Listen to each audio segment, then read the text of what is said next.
Cześć, jestem Kamil i pokażę wam prosty przepis na japoński olej chili, raju. Oleje smakowe używane są właściwie na każdym kontynencie, ale wydaje się, że olej chili jest najbardziej popularny w Azji. Raju, czyli japońska wersja ostrego oleju, jest często używany jako dodatek do pierożków gyoza czy ramenu. W każdym ramen shopie, w którym byłem w Japonii, w zasięgu ręki stała buteleczka z tym pomarańczowym olejem.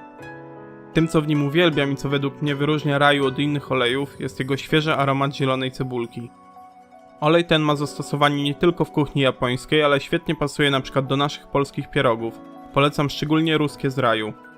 W ostatnim dziesięcioleciu pojawiła się też wersja taberu raju, co w dosłownym tłumaczeniu oznacza raju do jedzenia i charakteryzuje się mniejszą ostrością i zawartością chrupiących dodatków, takich jak ziarna sezamu, smażony czosnek czy płatki chili.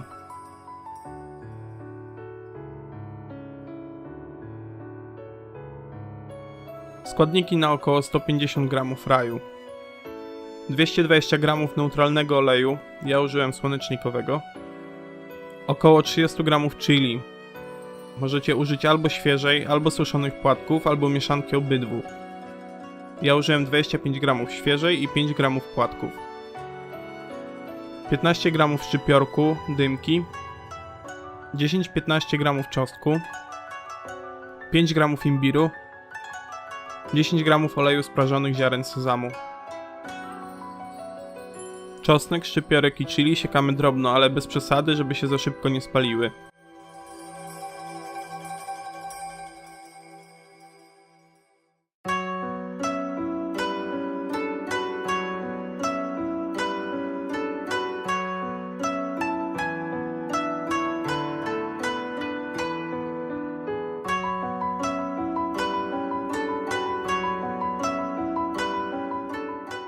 Do garnka wlewamy olej i wrzucamy wszystkie składniki oprócz chili i oleju sezamowego.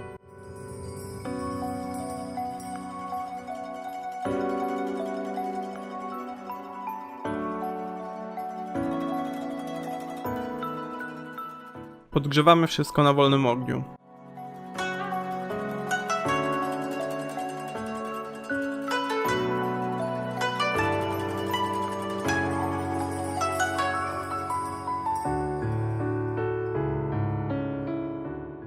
Gdy czosnek zacznie nabierać złotego koloru albo olej zacznie lekko dymić, dodajemy chili i mieszając smażymy przez około 5 minut.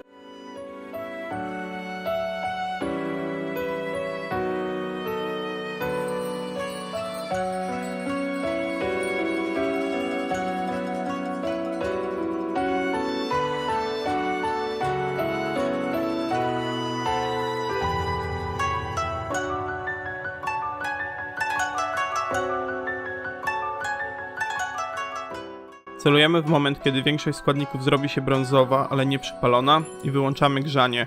U mnie trwało to około 7 minut.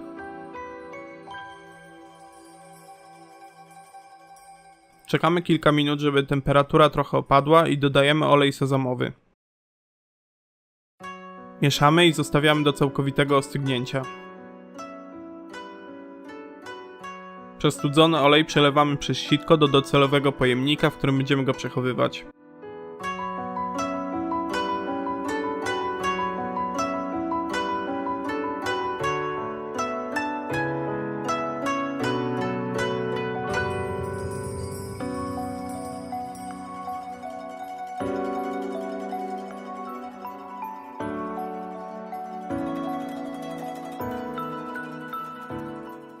Do oleju możecie też dodać inne przyprawy, takie jak anyż gwiaździsty, cynamon, suszone małe krewetki, ziarna pieprzu syczuańskiego czy ziarna czarnego pieprzu. Nie używajcie jednak więcej niż 2 dodatkowych składników, bo może to znacząco zmienić smak raju.